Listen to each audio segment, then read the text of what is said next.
Welcome to the Fighting on Film podcast, the podcast all about classic and obscure war movies, from the Normandy landings to the days of chivalry and swords. If it's been captured on film, we're going to try and cover it. I'm Robbie of RM Military History. I'm Matthew Moss of Historical Firearms and the Armourer's Bench.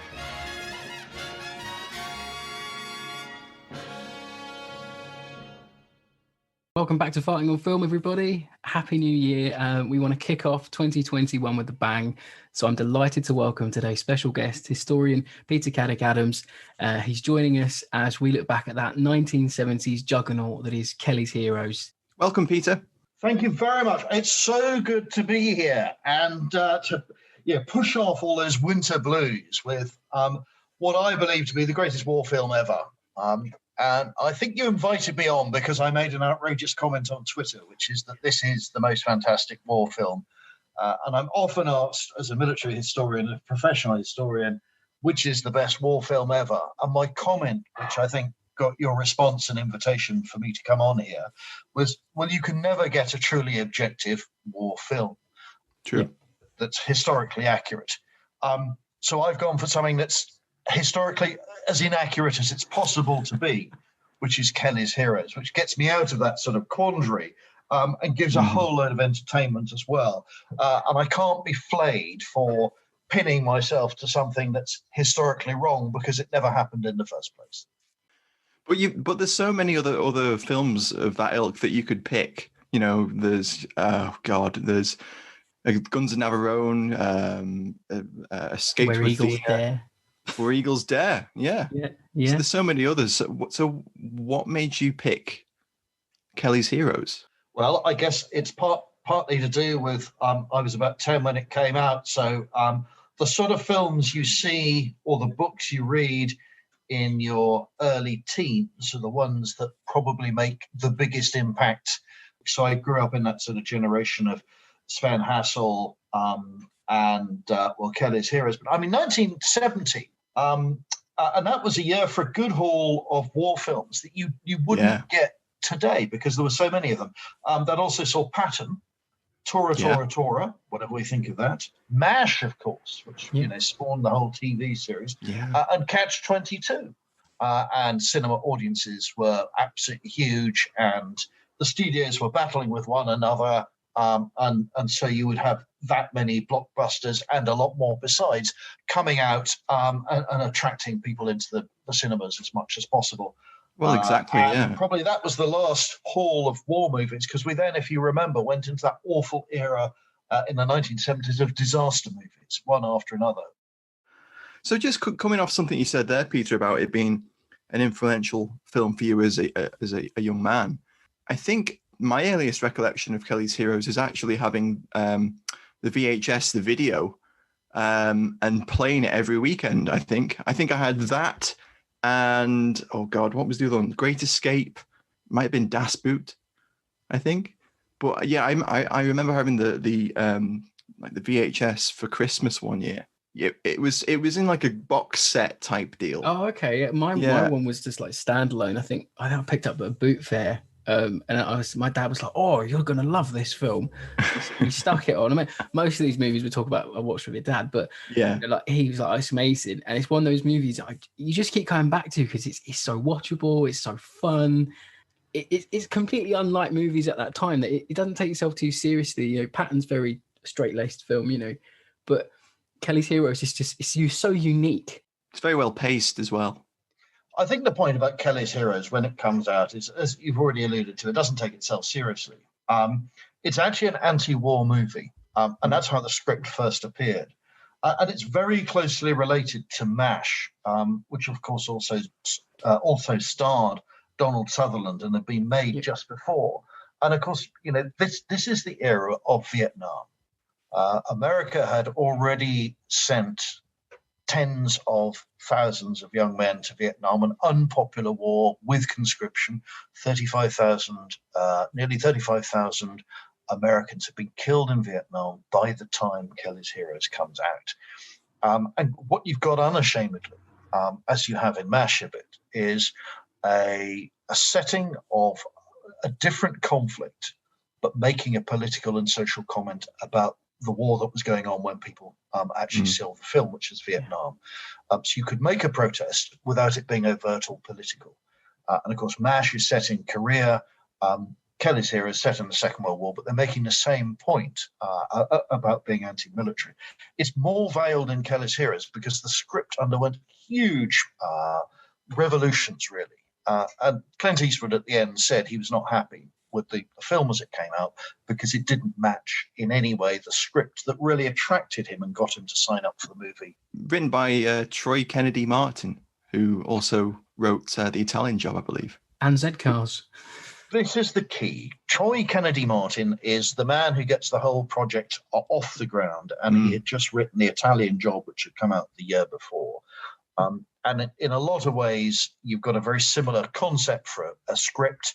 A heist, of a heist, taking lots of gold. In a lot of ways, you've got a very similar idea for the script, robbing a bank in an unexpected way and waltzing off into the sunset. Stealing from someone who, can be stolen from. So you have the mob in one and the Nazis in another. So, they're acceptable Robin Hood-esque sort of almost institutions to be stealing from. I mean, as Kelly's Heroes says, it's the perfect crime because you're going behind German lines to steal gold. And we all know the Germans were great robbers, the Nazi Reich was. So you're taking something from them that wasn't theirs in the first place. You're removing it from behind German lines and then you're just disappearing. So A, they can't complain. And B, you're intending to disappear into the sunset with something that nobody knows anything about. And, it's got all the elements, really, of a wonderful fantasy. And that's what sells it. It doesn't have to be too serious. And the original script had no deaths in it. And of course, we get 3 of them killed in a minefield. That was never part of the original caper, just like no one gets hurt in The Italian Job. But it's written by a Brit. Troy Kennedy-Martin's a Brit. He's born in Scotland, grows up there, and he's best known for Z-Cars. Yeah. Now, how on earth a brain comes up with Z-Cars, and he wrote The Sweeney along with his brother. How you go from those to The Italian Job, you can sort of get, because you've got wonderful people like Michael Caine and Noel Coward. But to then go to in such an American movie like Kelly's Heroes is, well, sheer genius. And there you go. That's sort of production in a nutshell, really. I still think it's amazing that it comes from a British writer.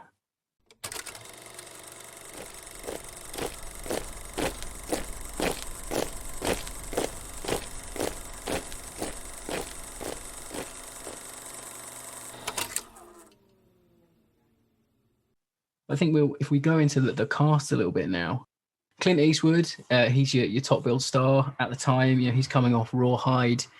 He obviously as well, Fistful of Dollars, massive spaghetti western star. He's your main man. He sells the movie. But then you've got this. It's such a rich tapestry of a supporting cast. Don Rickles, who plays Crap Game, their quartermaster.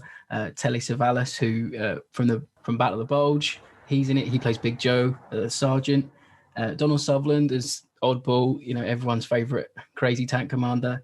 Carlotto Alberti, who plays the only German character of any note in the film, the Tiger Commander right at the end. So it's a real smorgasbord of big stars from that time.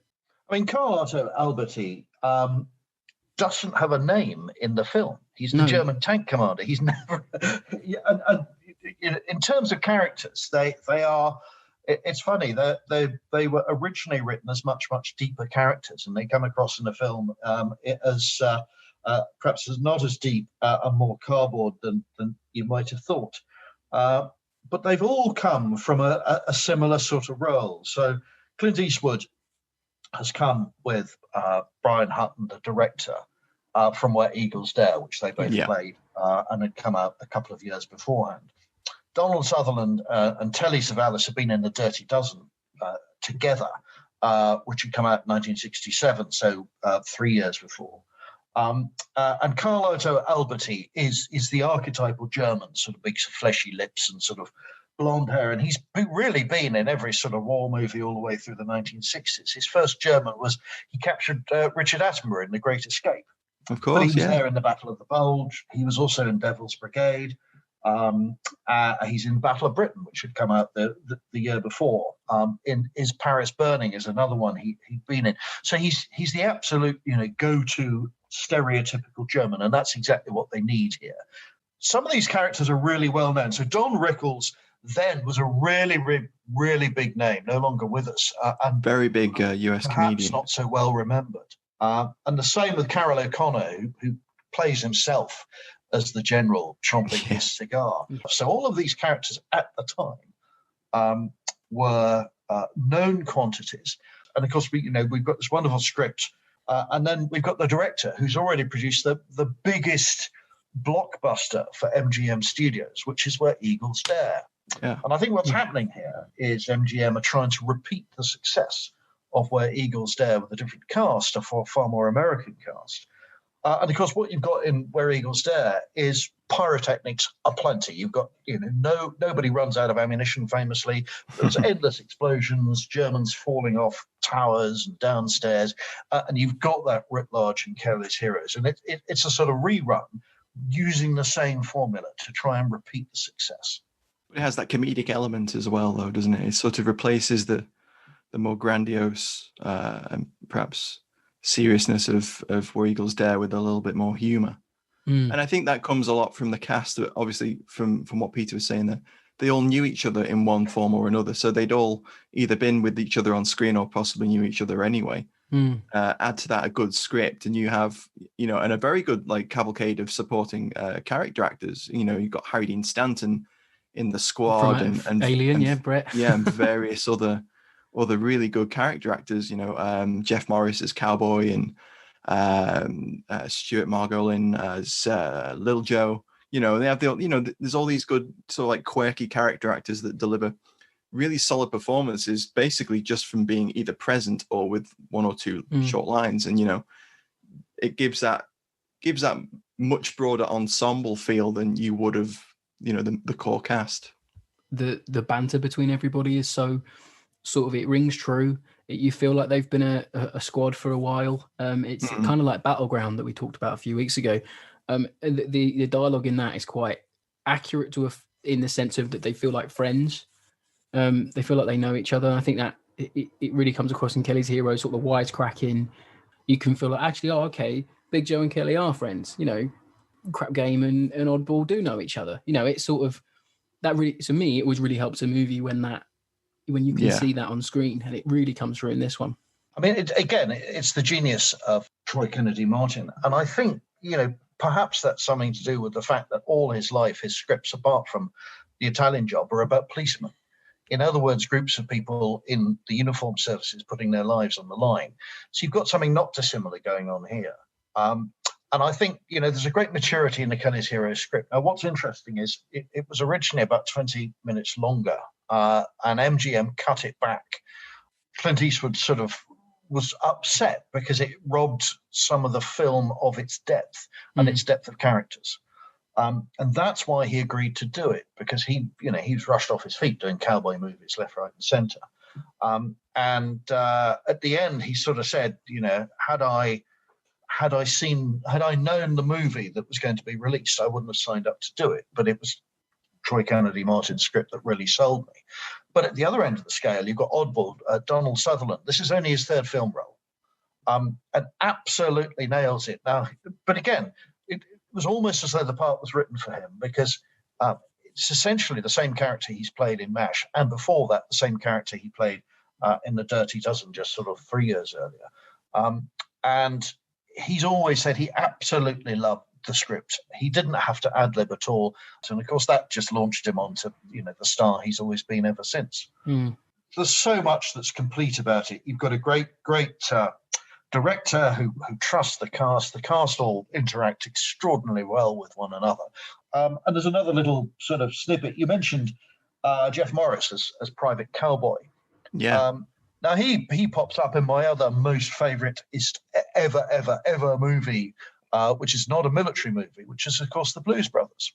And he's fantastic. Bob's country bunker.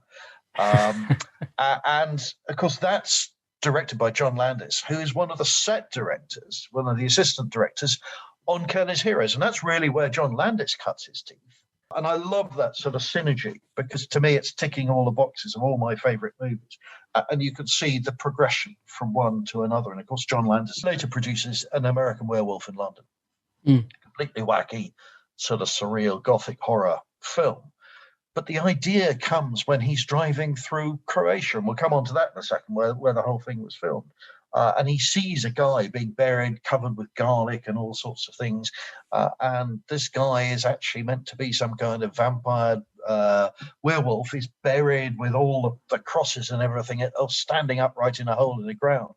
And he says to his driver, "What's going on here?" And he's told, "Well, people actually believe here in the evil eye and all the rest of it." And that's where the whole, his John Landis's brain starts ticking and eventually ends up with A Werewolf in London. So as with so many things, this film is the culmination of some, the beginning of others, and is not just a brilliant concept in its own right, but is actually a really important footnote in filmography in the latter half of the 20th century. The deeper you dig, the more you find. Very true. Very true. Yeah. I think that's a good point to jump off and perhaps give a brief overview of the plot. Yeah, I've got I've dug up from the archives a Daily Mirror review from the 17th of September 1970, and I think the first few paragraphs of the review really pins down the plot. So I'll read it out. Who's never dreamed of pulling off a perfect crime? Clint Eastwood and a bunch of tough soldier buddies actually carry out the perfect crime in Kelly's Heroes. All one can do is to stand back and gape with envy at their luck and sheer brazen audacity. Their objective is to raid a bank behind enemy lines, which is stuffed with gold bars. And that's your plot. Kelly has this mad idea that there's some Nazi gold deep behind enemy lines, and he's going to go and take it. And he assembles this ragtag bunch of troops to go and do it. Now, it's so simple, and that's what makes it so perfect. And what's really interesting is this didn't do so well at the box office when it came out first. It's become a cult, and we love it to bits now. But it didn't quite make the dollars it was expected to when it first came out. And that was one of the accusations made against it. The plot is too flimsy. It doesn't go anywhere. How on earth can you keep a movie going for as long as you can with such a simple plot? And there's, and if you don't like pyrotechnics and Germans falling off tanks and all the rest of it, then it's pretty tedious. So some of the highbrow critics at the time really didn't get on with it. And of course, what's happened is it's gathered this momentum, particularly because of the excellent one-liners that crop up all the way through the movie, and we've come to love it. And of course, it in slow time, it's been a slow-burning fuse for MGM and its successors, and it's been extraordinarily successful. But actually, the plot was the focus of some of the critics' ire at the time. But good question. Where's the idea come from? And I'm often asked, is there any basis in fact in this at all?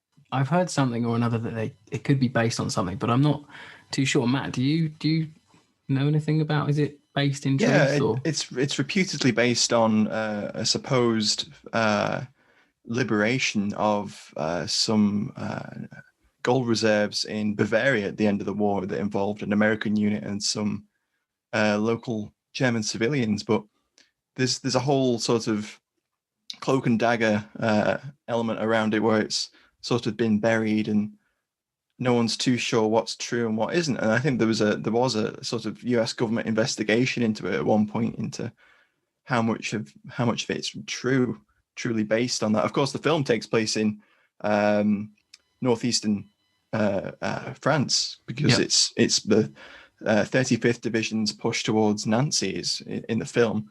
I mean, Peter will know far better than I where the 35th Division and the 1st SS Panzer Division were in late 1944. And a bunch of 6th Armoured Corps lads. Yeah. But there is supposed to be some sort of truth behind it, but how Troy Kennedy Martin heard about that, I don't know. So maybe it's something that people have sort of like linked to it later on because the story's so. I mean, I've got a couple of hunches. I mean, there is a 35th Division. It was fighting in and around Nancy in the summer of 1944, so that's all right. The 6th Armored Division eventually ends up in Europe, so Oddball could indeed have been part of them. So, yes, there's a lot of German gold salted away at the end of the Second World War with the assistance of unnamed American officials and American servicemen and German bank officials. And this is, millions and millions of dollars in gold bars and coin that is hidden in mines and other places. And although huge amounts are uncovered by Patton's Third Army in various salt mines in Bavaria and Austria, places like Merkers, uncovered in February, March, April 1945. Not all of it is ever accounted for. There's a series of books which come out in the 1970s called inevitably Nazi Gold, which points you to the way a huge amount of German Nazi gold was salted away and probably ends up in American hands back in the United States. And the books with titles like that are still in print today. That's a bit nefarious, but there is some evidence that MGM wrote to various people asking for further details about this. There's a far more logical explanation, and it's one that a lot of people miss. And that is round about the time the film was coming out or the script was being written, another book had come out called The Raid. And there are 3 or 4 books about this now. And essentially, in March 1945, George S. Patton, the very well-known Third Army commander, had discovered that his son-in-law, Lieutenant Colonel John Walters, was a prisoner of war in a German POW camp 50 miles behind the lines. And he organizes a task force of half-tracks, jeeps, trucks, and tanks to drive through, rescue his son and other senior officers in this jail, and bring them back to safety. And it happens over 3 days. It's called Task Force Baum, under the captain who leads it. And the whole thing is a ghastly failure, and only about 15 men out of 300 who set off ever reach American lines. And the rest are sort of captured rather than killed, and eventually rescued. But that sounds like it'd make a great film on its own. About going behind German lines with your bunch of armored soldiers on a much larger scale seems to me to be the Hammelberg raid rather than the sort of rather slower fuse, more questionable story of Nazi gold being salted away. And perhaps it's a fusion of the two. But I think that's where the ideas come from. Yeah, that's one of the things I like about the film. Like none of what actually happens. It's a World War II fantasy film, but it's none of what happens in the film is completely implausible or impossible. No. Like with later films like Escape to Athena, it's kind of ludicrous what's going on, and other films of that kind of ilk. But with Kelly's Heroes, like it's all fairly believable. A hand grenade does what a hand grenade should do, and that kind of thing. I think that's why it stands a test of time, because you can believe that, okay, there's a bank somewhere behind enemy lines. These guys basically get an armored column effectively and force their way towards the town that the bank's in. I think, well, yeah, they could do that. They could pull that off. If the Germans at this point don't know where the front lines are and where the Americans are, then that they could slip relatively safely through and capture the gold. I mean, it never at any point to me seems sort of, oh, really? That never happened sort of thing. It actually is, okay, yeah, go on, Kelly, keep going, son. So we're on the edge of plausibility, which is what Yes. makes it so attractive. And I think the other thing that certainly attracted me, all my sort of military friends, historian friends, was the fact that it looked realistic. And this is at a time when all the war movers are using the wrong tanks, and the uniforms are awful, and the sets are all wrong. And you've already discussed Battle of the Bulge, filmed in Spain in the middle of summer when it should have been Belgium in the middle of winter. And yet you look at Kelly's Heroes, and it looks exactly like a bit of France would have looked like that summer of 1944. You've got realistic Sherman tanks. You've got the right kind of jeeps and trucks and all the rest of it. The GIs are dressed exactly as they should do, with the right kind of weapons. The Germans likewise, and there's loads of Kubelwagens and half tracks knocking around in the background, and 3 Tiger tanks which look like Tiger tanks. We know they're not, but they're the designers had made far more effort with that film than with any other previous war movie, certainly of that whole decade, and that's what rings true right through to Saving Private Ryan. Today, we take that accuracy for granted, but in 1970, that was a really, really unusual thing to do, and that's why the film just sort of does it for me, I think. I think that's why it stands up today as well, because now we're used to sort of a lot more. We're used to really high production values now, and the small down to the smallest bit of webbing is scrutinized. But now you look back at Kelly's Heroes, the only thing I could pick it up on is men having Thompsons but wearing M1 Garand rifle belts. But that's a very small thing, and I can let it go because everything else is right. Did Matt, you found out why there's Shermans and things like that in Croatia anyway? There's a real good reason for it. It's partially to do with Stalin and Tito's rift in the late 40s, early 50s, and the US Marshall Plan kicked in, and a large number of Shermans and other US equipment were gifted to Tito and the Yugoslavian military.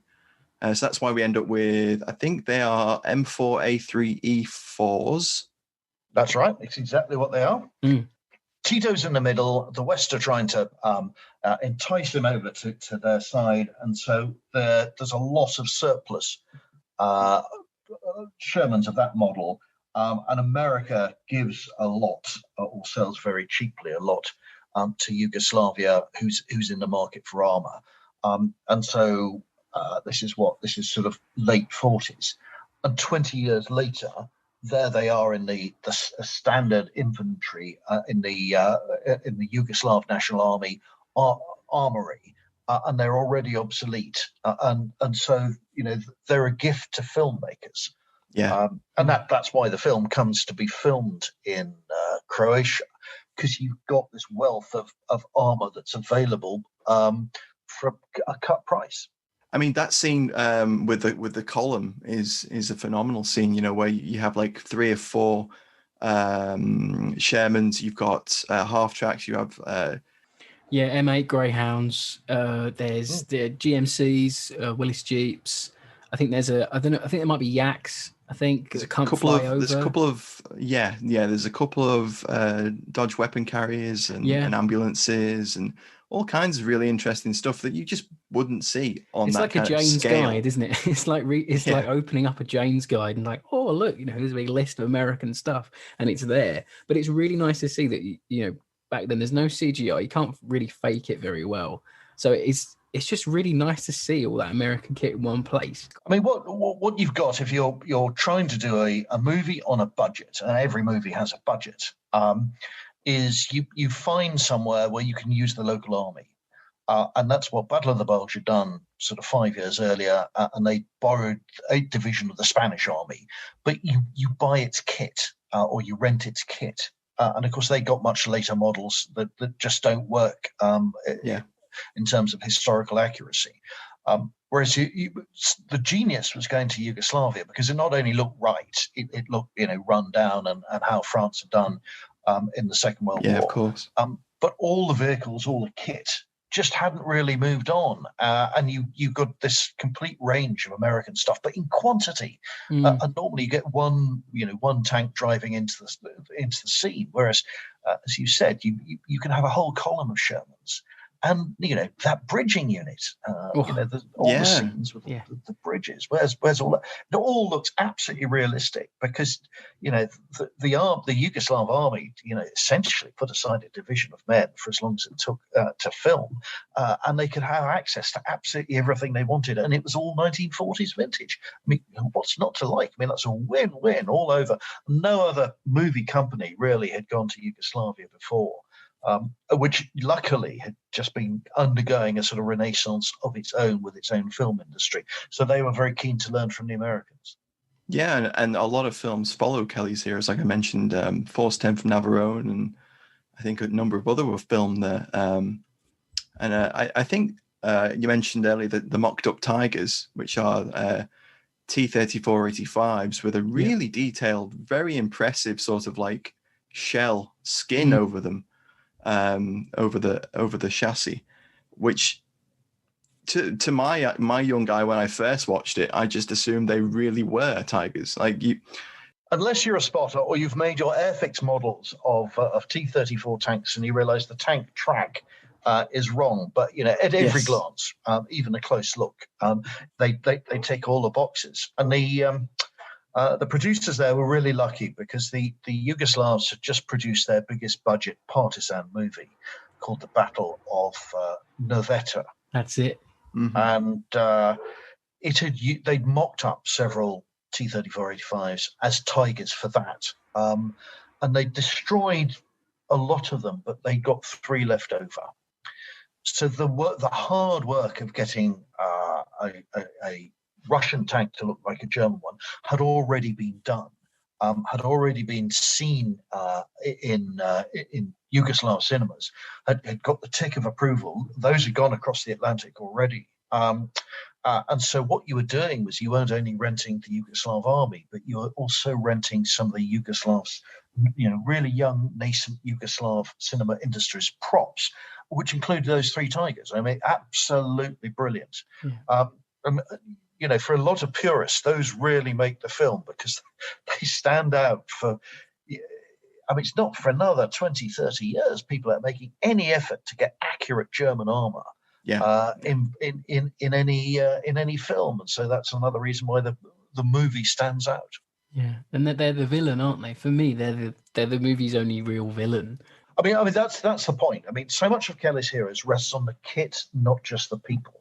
And you know, none of the Germans, as we said, have got any names, and there's only one part that sort of leaps out at you. So it's the kit that makes it, and that's why the kit's got to be so good. But on the American side too, you know, it carries you along, and you know, occasionally they fudge it where the kit's deemed to be peripheral, like the plane that dives down, which is, you know, playing a role of a P-47 or something. And it's actually a sort of twin Yugoslav trainer with a rough paint job put over it. So occasionally they give up on the authenticity, like the crowd scene right at the end where the 1960s garb. But it sort of doesn't matter because where it really, where the plot focuses on what you can see, they make the effort and get it right every time. I think those scenes add a little bit of charm too. Yeah. You know, the crowd at the end dancing with baguettes and such. In case you forgot, the film was set in France. Those baguettes really bring you back to it, don't they? They do. So I think all this kit chat really leads us nicely into the alley tally this week. So yeah, let's do the alley tally.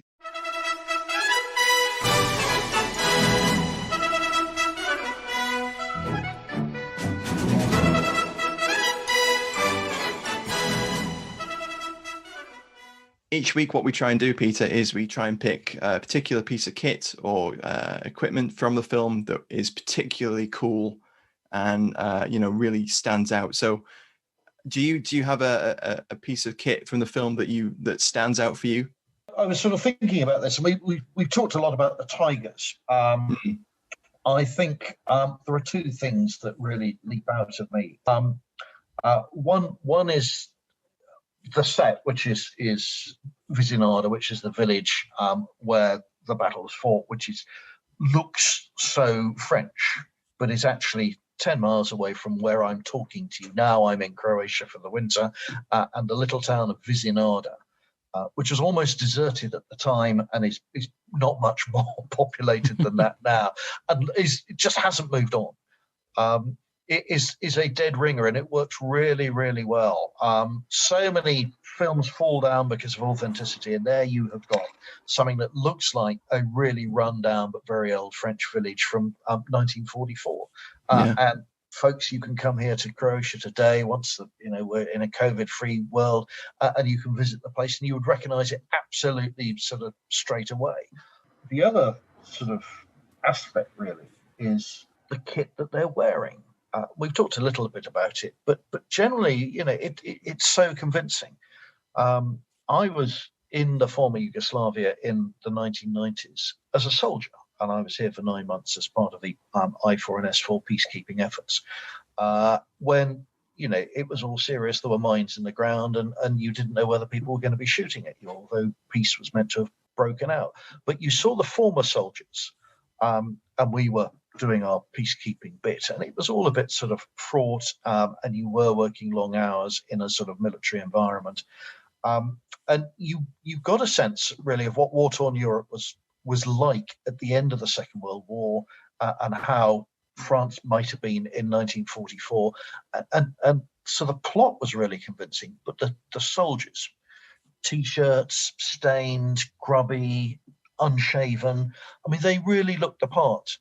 And so many war movies, everyone is sort of fresh-faced, and they've had a good scrub, and everything is neat and pressed.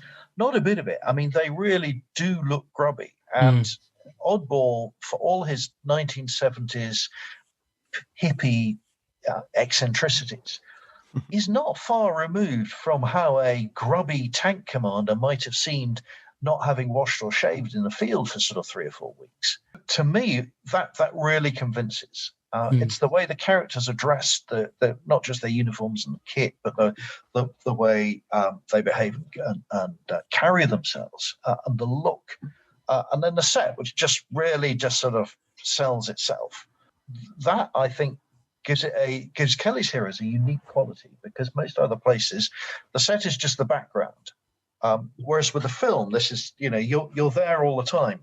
Now, when you watch Kelly's Heroes very closely, what you realise they're doing is driving round and round Visinada. So the opening scene where the mortars come down, and they're driving away with the captured German colonel, that's Visinada too. And you can start to see that the church is actually the same church. But it doesn't matter. It really doesn't matter, because that's just for the sort of nitpicking, detailed purists. And the whole thing just sort of carries itself along. I hadn't noticed it before. It hadn't occurred to me. And then Robbie mentioned that the church looked the same. And I was like, of course, literally, it's the same town that you see at the beginning, but just you a see different it at a angle. completely different angle and light. And it's just... And I have to say that's what sells it, because if you go to Visinada today, that church is still there. Nothing has changed. Nothing has moved on at all. And the town has Roman origins. You can see some Roman gravestones there. It's been under sort of Venetian occupation at various times in its history. So it's been knocking around for nearly 2,000 years. And the only thing the locals will tell you of note that's ever happened there was Kelly's Heroes, filmed in 1969. Fantastic. And that's the one thing. This tiny little settlement, I doubt there's more than 200 or 300 people who live there. That's the one thing it sells itself on, and it just hasn't moved on. Some of the buildings have been upgraded, one or two have been pulled down. I still haven't worked out where the general's house is, because I've got my eye on. I'd love to buy that and do that up. Oh yeah, it's a beautiful house. Yeah, that'd be fantastic. So Matt, what's your pick this week for the Alley Tally? My pick is actually the M8 grenade launcher on one of the guys' M1 carbine. Yeah. Which you very rarely see. It's a bit of a niche pick this week, I'll be honest. But you very rarely see like an M8 grenade launcher, rifle grenade launcher in a war movie, especially one of that period. And it ties in again to what Peter was saying about, the kit being pretty authentic and, very, very good. And I just think that scene where the heist, the operation in the village has begun, and they're clearing out the German garrison, and they put the guy stood with his back to the wall, just simply waiting. The firing opens up. He just turns, puts a rifle grenade straight through the window into the house opposite. And it's just this tiny little scene, but it didn't have to be in the film. And the fact that they included it in the film, and they included this unusual bit of kit, it's just, I think that to me is just nice. My favorite pick out of all that plethora of really cool stuff that's in there. He's got it attached to his carbine all the way through as well. Yeah, all the way through, as they would have done. They it came in a pouch, and they could have left it on, take it off, put it on. It's but yeah, I just think it's a really nice little inclusion of a piece of kit that's really small, insignificant, didn't have to be in there, but someone thought that's cool, we'll put that in, and they did. Someone might not even know what that was, so the armourer might not have known what it was. I'll just stick it on the end of your gun, it looks cool. But actually, no, it serves a purpose, and it has effect near the end of the movie where they do. It does, and it's done with a flourish, but it's so short. It's just done with a flourish, and it's a soldierly flourish, because he does it in a way that's, there's no outlandish sort of like big sort of like statement made through it. There's no like massive explosion or anything. It's just something extra within that whole sort of like final sort of battle where there's a satchel charge in a house. Like, that didn't need to be included in the film, but it's a brilliant shot. It's nice. So that's my pick. What about you? What's your pick for the alley tally? I was difficult in a way, because obviously it's kind of standard fare throughout the sort of the GI difficult fare. But easy. Yeah, but I went for the sheer amount of Thompsons on display. For one, you've got M1 Thompsons and M1A1 Thompsons. Yeah, they're correct for the year the movie's set in. But it just seems like everyone is armed with one. There's no M1 Garands. There's one M1 carbine. But I've got a little bit of headcanon theory for why this is. So Kelly's unit's going deep behind enemy lines. So they've got their tanks and they've got their half tracks, but then the half tracks are shot up and they can't use them. So they take their 30 cals with them. They seem to be carrying about 6 or 7 grenades each. I think it's because they know they're behind enemy lines. So when they get into a firefight, they've got to put down as much firepower as they can to cause maximum casualties and then get the hell out of there. So I think that's why everyone has got an automatic weapon, for just sheer firepower. And then that leads into the excellent inclusion of that Polish BAR, which is looks like one of the most heftiest squad weapons I've ever seen in a movie. It looks like an absolute beast. Well, that was the point I was going to come on to, because you don't see BARs in many movies. If you've got a sort of squad weapon, it tends to morph into a 30 cal Browning machine gun. And BARs are sort of relatively rare, and they don't talk about them.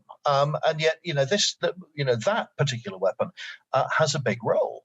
So that's something else that's unique and brought to this. The other thing is, the German weapons are right. They're not masquerading as they're not American weapons masquerading as German weapons. The machine gun in the Tiger is quite clearly an MG42, and those are pretty rare beasts. Although it is popping through the vision slit, not the ball mount for it. That was a bit of a stickler for that. Yeah. Well, we know why the vision slit was done, so you could, exactly. worried German trying to work out what was going on and coming down the street. I mean, that's the other thing. You've got the juxtaposition of absolute accuracy with then the vision slit thing comes in, so you can see the puzzled Germans looking at the 3 Americans walking down the narrow street. And then you get, we've gone into fantasy land, because all of a sudden we've gone to a scene from The Good, the Bad and the Ugly as they stride down with spurs jingling, but they're not even wearing spurs. Yeah. And I think that's why we can suspend our skepticism every now and again with people wearing 60s hair clothing or whatever. Because the movie pokes fun at itself, and it's not even subtle, and it carries you along because there's lots of good humour there, and once you realise that's what's happening, you forgive it when it does get things wrong, and I think that's the point. It's a brilliant scene. Just a quick mention there for Lalo Schifrin's brilliant score. Which is great throughout the movie, and in that particular scene, it's such a great sort of like homage pastiche to exactly. It's such a great pastiche and like nod to Ennio Morricone's spaghetti western scores, and that track in the soundtrack's called Quick Draw Kelly. That's what it's called. Oh, is it? Oh, is great! It? I didn't know that. No, I didn't either. That's marvelous. And it's straight out of a spaghetti western, isn't it? It's so good. It's so good. It's perfect. We look back on them, whereas the spaghetti western was the sort of current genre at the time. Yeah. So it's incredibly of its time or of its moment, and all of that has lasted incredibly well. I mean, it's impossible to believe that movie came out 50 years ago, and yet it did. And yet we can understand all the reference points, not just from a historical point of view, but all those little sort of nuances, the music, the westerns. They're still current, and we absolutely get them. They're just as popular now as they were then, and that bizarrely it means it hasn't really dated. No, I don't think it has either. I think from a moviegoer point of view, for me, I think looking at it now, because it's a simple A to B plot, and there's no like romance scenes. There's no ulterior sort of, oh god, the big evil villain sort of scenes. It's a very simple, right, we want to go and steal this gold, so let's compile everybody and go and steal this gold. You know what's happening. You know why there's a means to every scene. Oddball going to get the bridge. They need a bridge to get the tanks across. Anything they do is to get to the end goal. So I think that's why, for me at least, it holds up today, because you can put it on. You don't even have to know anything about the Second World War, but you can understand why these men are doing what they're doing. And I think that's why it holds up, for me at least. I mean, there's one thing in the movie that slows it down, and that's the minefield scene. And that's the one flaw I would sort of point out in it, really, because I was watching it again, trying to look at it objectively, and then all of a sudden the minefield scene sort of stood out to me. This is where they're walking through a field, and one of them treads on a mine, and two more are caught when the Germans suddenly arrive. And there are several things about that. The first was the original script was written without any deaths, and that's what attracted everyone, particularly Clint Eastwood, but everybody else. And there was some love interest to begin with. And MGM, for some reason, wanted death. They didn't want it to just be an anti-war movie subtly. They wanted it to be quite viscerally anti-war. So the death scene came in other words, the mines. Everybody objected. Brian Hutton, even the director, didn't like it, but MGM sort of forced it through. So the screen, that bit of the screenplay had to be rewritten. But what is a minefield doing 50 miles behind enemy lines in the middle of nowhere when you stop and think about it? I mean, that's just bonkers. Just one side of the road. Military terminology, you put a minefield to protect something and you cover it.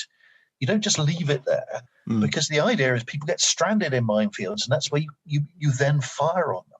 So the minefield is an obstacle. It slows people down, and while they're busy picking their way out of it or lifting the mines, you then hit them. So minefields are always covered with indirect fire artillery, or more usually direct fire with machine guns. So you don't have a minefield in the middle of nowhere, 50 miles behind the lines, with a German camp a few miles down the road. So if they hear a bang, how do they hear a bang? We don't know about that, because mines don't usually make that much of a noise. So you don't cover your minefield with a German training camp about 5 miles down the road, or jump into your trucks and go and see what's going on. So that bit just went against the spirit of the original script. But me, from my point of view as a military purist, that just rings sort of alarm bells. That bit isn't right, whereas everything else just smoothly carries on all the way through. I think what would have been good in its place there would have been perhaps they accidentally run into a German patrol.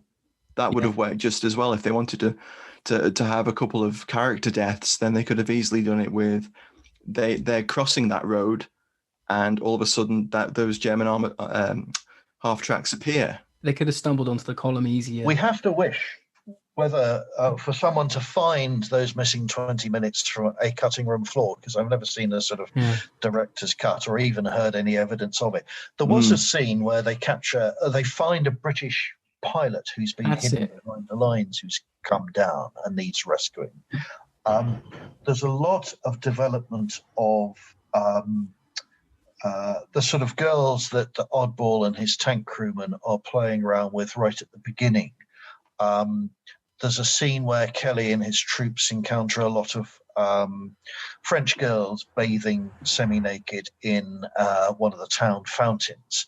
And the general, when we first encounter him, Carol O'Connor, is in a bed full of girls. So there's some of that is cut out, and perhaps that was sort of over frivolous.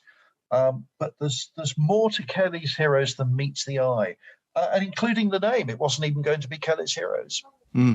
First title was The Warriors. Then they changed it to Kelly's Warriors. And then finally it came out as Kelly's Heroes, which I think is actually the right choice. That works. Yes, I'd agree with that. But as you were saying that, there is supposedly a scene, a fairly lengthy one, of Joe and Kelly discussing Kelly's demotion, which is that's hinted right, to. Absolutely. And it gives it a bit more of the anti-war twist, which is weird that the studio decided to cut that part, because you would think that would have added to the narrative that they were trying to get across with the anti-war sentiment. Maybe they're worried about pushback from.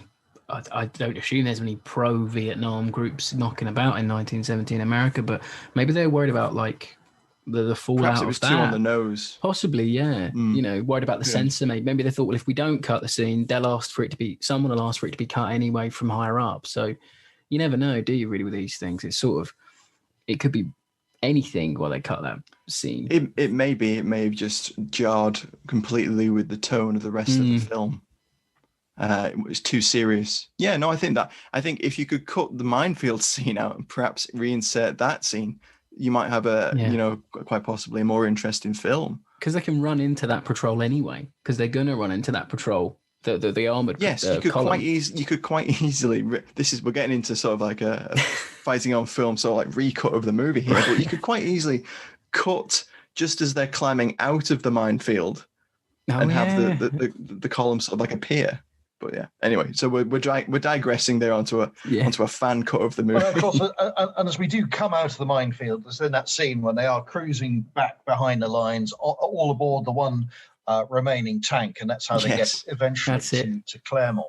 And there is a scene where the tank goes around the corner, and there are 3 nuns crossing the road, and that is the cameo appearance of John Landis, because he is there as one of the nuns. Yeah, he's one of the nuns. It's so weird, isn't it? And I talked about it earlier. I want to say, I think for me now, whenever I watch Blues Brothers, I'm going to assume Bob's Country Bunker was bought with Nazi gold. That's what I'm going to assume. Well, I love it. There's the key, instant connectivity from one to another. I'd love to go down in history, as credited as third nun in Kelly's Heroes. That would be fantastic. It's probably John Landis's proudest. Yeah, it must be screen credit. Maybe not directorial credit, but probably his favorite screen credit. It's got to be. I think this leads perfectly into. We talked about some bits we didn't like, so maybe we should talk now about our favorite parts of the film. I think my favorite part, perhaps it's a little bit of an obtuse pick, would be. I think it's the part where the 3 Shermans are about to emerge out of the tunnel into the railway yard, about to go onto the bridge. And Oddball is sat on his tank and he's talking to his other 2 tank commanders. And he's saying, we'll go out in an echelon. I'll flank forward. You go, you flank right. You flank left. And he's being a tank commander and a troop commander. And he's basically giving orders to the 3 Shermans. And it's at that moment that for me, I think, wait, he's Oddball. He's a screwball. He's a hippie. But he's still he's a professional. He knows what he's doing, and he knows how he's going to fight through this stockyard up onto the bridge. And I think that's a really cool bit. And of course, that scene where the tanks emerge out of the tunnel and just lay waste to that stockyard, the railway yard, it's just a really brilliant scene. You have, there's so much kit on display there. You have the three Shermans. They're playing music through their loudspeakers. You've got Oddball. It's almost Apocalypse Now his orders through, and there's a lot of German diorama. You've got a steam engine there. You've got a little German quadruple 20mm anti-aircraft gun. Yeah, there are 14 different stuntmen in that scene. I mean, that's where they've gone to sort of. They've got their Where Eagles Dare shopping list out. Or how many pieces of kit can we cram into one pan? How often can we destroy them? How much destruction can we get for our money? And how many people can we have sort of being blown up? And there's no blood. There's absolutely no blood. You see people falling down, but you never focus on the dead at all. And the implication is they've been killed, but you never see it. I don't think I've ever seen so many close-up coaxial machine gun shots in my life. That's another good point. Like the close-ups of the crew inside the tank is something again that you don't really see. Yeah. You never see that in anything else. No, I mean, I think that the only other film I've seen that there's a couple of really bad ones in Battle of the Bulge, but there's I think that the shot of Moriarty on that Browning, the Hull Browning, and some of the others he's inside gritting his the teeth, tank, isn't he? Giving it some, yeah. Like I think they're some of the best, like in internal shots of a tank crew in action That shot until you echoes, sort of like get to Fury. Yeah, it really echoes Fury, doesn't it? That interior shot there. I mean, it's only maybe like a 5-second clip, Matt. Yeah, it's a very short you shot. could side beside them, especially when I think it's the young lad, the replacement, he finally opens up and guns down that German running away, I think. But those shots are very, very similar. And I wonder if there might have been a little bit of... There's homage from one to another, quite clearly. You see that. And you get this a bit later on in Kelly's Heroes. There's a wonderful shot of the Tiger tank blowing something up. And the camera again goes inside the tank because you see all the debris being thrown at the camera lens, and that's very unusual because you want to blink and duck as all the sort of stuff comes towards you. And again, they've had some great fun with sort of camera angles there. I think thought long and hard about the accuracy. Gabriel Figueroa, the cinematographer for the movie, actually was nominated for an Oscar a couple of years beforehand.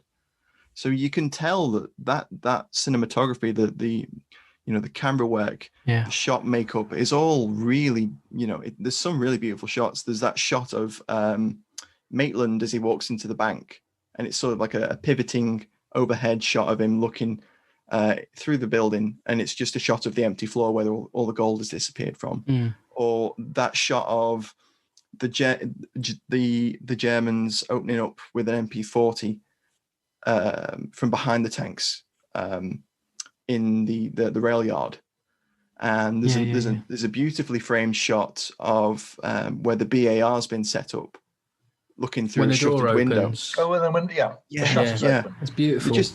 Just really beautifully composed shots, and and I think that's for me is probably what adds to sort of the timelessness of the film, in that it's just really beautifully shot. So Robbie, what about yours? Well, for me, I'm going to be cheeky. I'm going to pick two favourite bits.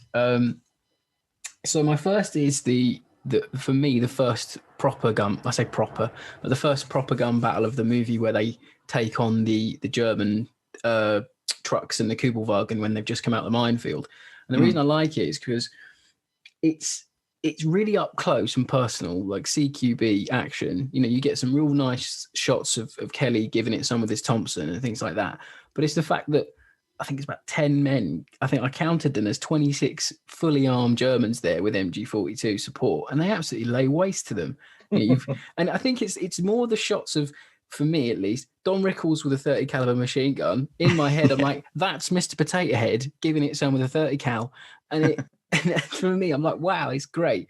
But it's when I was little, that scene, I always loved it. So I thought, oh, come on, they're gonna shoot that column up now. It's just such it's her, not fun, because obviously, shooting another man isn't fun, but I mean, sort of in a sort of action movie way, gun-ho, over-the-top action. It's really well done, and I always love it. Yeah, those Thompsons are doing what those Thompsons were designed for. Up close and personal, sweeping shots. It's brilliant. And then my second is, it's just Oddball and Moriarty's relationship. I just love it. And I've got an extract. Foil, yeah. Oh, I've got an extract from one of their conversation, and it's when Kelly is sort of saying, right, we're going to go into the town and we're going to take on the Tigers, and then we're going to get the gold. And Moriarty just explodes, and he says, when we was in the Bocage country, we were assaulted by them Tigers. You know what I mean? Assaulted. And Oddball goes, why don't you knock it off with them negative waves? Why don't you dig how beautiful it is out here? Why don't you say something righteous and hopeful for a change? And Moriarty just goes, crap. And he walks off. And I adore that. I love it's such an insight into their relationship, because you find out, so from one word, I'm like, oh God, they've been fighting since Normandy, they must really love and hate each other. And when he introduces him, he's like, oh yeah, this is Moriarty. You can do anything with a Sherman engine. He goes, oh, whatever you said, babe. I'm just like, what's their relationship? They sort of love each other. They hate each other. It's just brilliant. That feeds into one of the best lines of the whole thing, because almost next, Oddball is sort of being nudged to play his part and be a hero. And he turns around.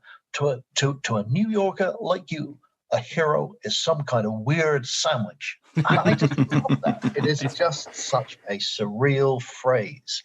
And that's why the film just never dates, because these stabs in it, I mean, Troy Kennedy Martin must have been rolling in the eyes, sitting down, coming up with a brilliant line like that. And So that good. is, I mean, it works on both sides of the Atlantic, but it's timeless. I mean, you could have deployed that line 100 years ago and people would know it. You'll be able to say that line in 100 years' time, and it will still mean what it meant in 1969, 1970. That's why I love it. That scene is brilliant, because they're talking tactics. They're doing what military folk do. And Clint Eastwood Kelly is coming out with, okay, this is how you work. This is the floor of a Tiger tank. It's hemmed in. So how are we going to get round it? So it's not all it's not all fantasy. It's anchored down this really clever screenwriting, which would have appealed to an audience, a lot of whom were undergoing an American conscription to fight in Vietnam, or the slightly older ones who'd fought in World War II. And half the cast are too young to have fought in World War II, but some of them had. And therefore their audiences had. So, this has got to be actually not just have the right kit, but actually talk the talk and be vaguely realistic. Yeah. And again, it ticks all the boxes. And that particular scene where they're overlooking the town, Claremont, they're about to go in and they're working out how to do it. All tactics bits just hit the nail on the head for me, just as we've said with the three tanks. Let's go out in arrowhead formation, and they all know what they're doing. Yeah. And I love it for that. They're soldiers that have been all the way through France, so they're going to be experienced. They're going to know the best way to sort of tackle these things. So it's nice that the film and that the writing gives them those legs, because they hint they've been in the Bocage. They hint that they've fought through France. Kelly's a demoted lieutenant. It's just all these small little things that sort of like rounds out the characters and gives them that little bit of backstory and depth. I think it's great. But yes, Peter, please, what's your favorite? Well, I'm just picking up your last point. So soldiers, when they work together for long periods of time, particularly in combat, should be able to sort of spark off each other and almost understand what their colleagues want them to do without having to explain. And of course, in Hollywood terms, that doesn't work. And that's where you're odds with reality. So what's the device you bring? You bring in two groups who are on the same side, but they haven't worked together before. And so Oddball and his tank crew, they all know what they're about, but Kelly doesn't, because his group haven't been part of them. So that's how you get the cinematic sort of device of each explaining what the other's doing, because they're strangers to each other. So that particularly works well for me. I mean, I'm going to cheat, just sort of say, well, what carries it along for me is Oddball. And I put a poll up before this podcast. 640 people responded to my poll, which was who's your favorite character in Kelly's Heroes, and I put up Big Joe, I put up Oddball, I put up Kelly, and I forget who the other one was, and the overwhelming vote was by 65% was Oddball. So in people's minds, it's he who carries Donald Sutherland, who sort of carries the film, and it's what makes him. It's his one-liners. We've just had a look at one of them. But it's interesting. Oddball doesn't appear until 31 minutes into the film. Yeah. And what's his first line? Can you remember? Gosh. He's out of shot. Yeah. And it's something like... a Sherman can give you a very nice edge. Yeah. Is that it? No. Oh. You could probably use some armor. Oh, yeah. Yeah, that's it. Immediately preceding that, yeah. Yeah. And it's that he's out of shot.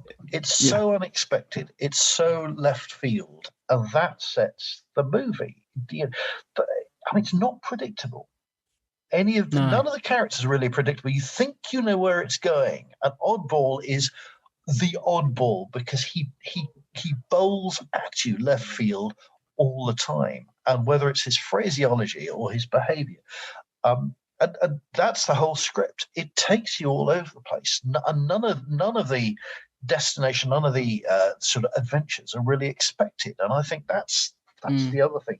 It gives you a genre that you've never encountered before because it's pure surrealism. No accident that this is coming out in at the height of the sort of surrealist era in the 1960s, 1970s. It's very avant-garde in that respect. So that's Oddball, just after half an hour.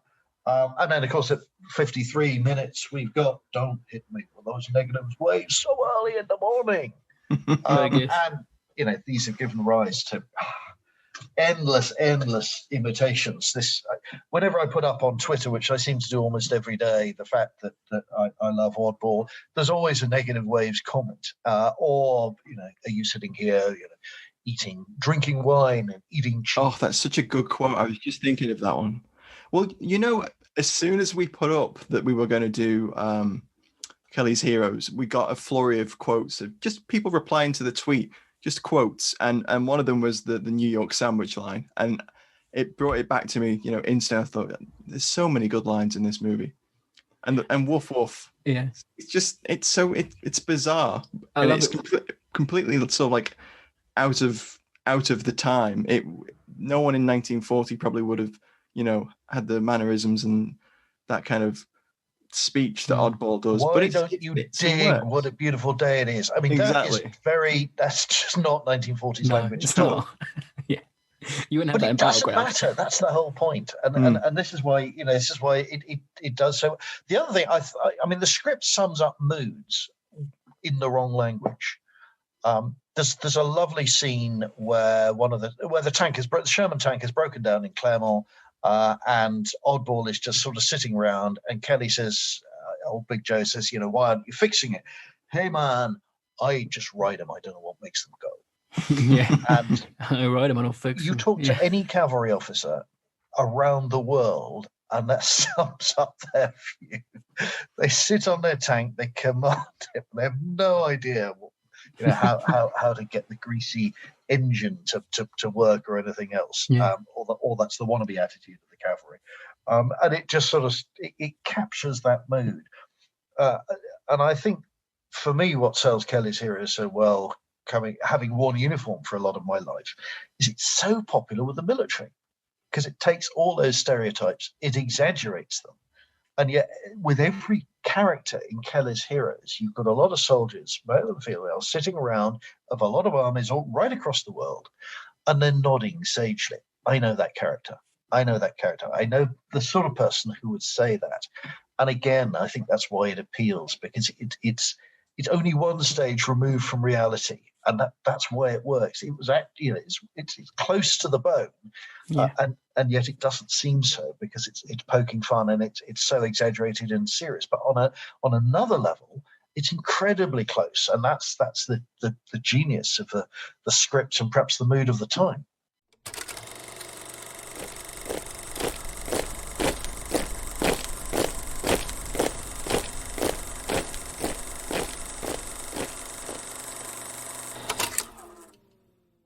I mean, we wax lyrical about Oddball and the gang. Eternal. He will always be the Sherman tank commander, I think. But far more professional than people think. Yeah, much more. So any final thoughts, chaps, on Kelly's Heroes? I mean, we could literally be here all night on it, but yeah, I think for me, the reason it's so timeless and so enjoyable is a combination of a great script, performed by a great cast, shot beautifully, I think, and it's in a beautiful location as well. That Croatian village that Peter's told us about is really beautiful, and it's the perfect sort of echoing those Mexican or Western American towns in cowboy films and spaghetti westerns. Has that echo, and it also has that echo of what a French village in 1944 might have looked like as well. So it has that perfect setting, brilliant cast, great writing, and it's beautifully shot. So they're my final thoughts on Kelly's Heroes. Peter? I think Kelly's Heroes delivers in a very military way with some of the characters. So Kelly is a leader. He puts his life on the line. He's on top of the tank when they go into Claremont. He's kidnapping German colonels behind the lines. I mean, he's the sort of guy you would want to follow over the top. You've got Big Joe, who's the guy who worries about the people. He doesn't want them to go on the bank raid behind the lines because it's going to kill everybody. And eventually he's talked round. But he is the good edge. NCO. He's worried about the personnel. And you've got Crap Game. He's the supply guy. He's the guy who organizes all the logistics. You've got all the elements there that you need for any successful caper, whether it's a heist, whether it's any kind of sort of business. You know those three elements, and you've got them extraordinarily well enacted in a sort of Second World War context. And that to me, and I'll go back to what I said right to the beginning. The best Second World War movie of all time is Kelly's Heroes, because in some ways it delivers something that's incredibly close to the bone, and yet it steps away. It's not based on actual historical truth in any way at all. But we've all agreed it's just on the edge of plausibility, and doesn't that make it a candidate for the best of all time? Yeah, definitely. I mean, it's high praise coming from you, Peter. But I think for me, I mean, it's just the longevity of the movie. You know, the fact that we're still sitting here in 2021 and talking about a movie with such enthusiasm that came out in 1970. You know, it predates me by like nearly 30 years. I was born in the early 90s. But I went online and I was just looking for some facts and things to pull up today. But the sheer amount of merchandise you can still buy for this film, for me, is incredible. You can buy a little scale miniature of the church tower that Cowboy's in. You can buy little figures of Oddball and Kelly and things like that. I think that's mad. There aren't many movies from that era who still have consistent merchandise being made for them, and not even official merchandise, just merchandise that fans have made because they love it so much. Me and Matt were sharing some alternative posters that we found, and I think I want that on my wall. It looks so cool. It just stood the test of time so well, and I think that's why, for me, it's just a fantastic film. I can't say any more on it really. It's just eternal. I think it was the perfect film for us to come into the new year with our very first episode. Yeah. And I can't thank you for coming on enough, Peter. We're so pleased that you could join us to talk about the film. Your enthusiasm for it on Twitter definitely came across, and we thought we got to have Peter on to talk about this one. Yeah.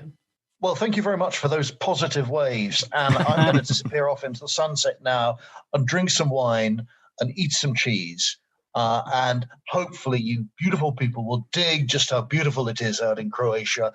And the moment this horrible plague has left us, you two are going to come over here, find that tiny little place near Porridge on the coast, little village called Visinada, and share some of those positive waves, because you will see where the whole thing was filmed, and just how much fun they must have had on the set making it. And this is where I put my professional reputation on the line, having been a professional military historian for over 30 years. I still think it's the best contribution that Hollywood can make about the Second World War, because it's sufficiently divorced from reality to get me off the hook of any accusations, and yet it's sufficiently close for everybody to nod and say, God, that's pretty authentic. So there we go. There we are. Fantastic. That sounds like a Fighting on Film road trip for the future. That would be incredible. So as ever, everybody, thanks for listening. Hope you enjoyed it. Give us a like, a follow, a review on whatever you're listening on, whether that be Apple, Spotify, any of those apps. So yes, is everyone signing off again? I'll say bye-bye. Thanks for listening, guys. Oh, and don't forget to follow us over on Twitter as well, @FightingOnFilm. And I will say goodbye as well. Thank you very much. I've hugely enjoyed it. Thank you very much for inviting me on, guys. That's brilliant. See you soon, everyone. Thanks, guys. Bye.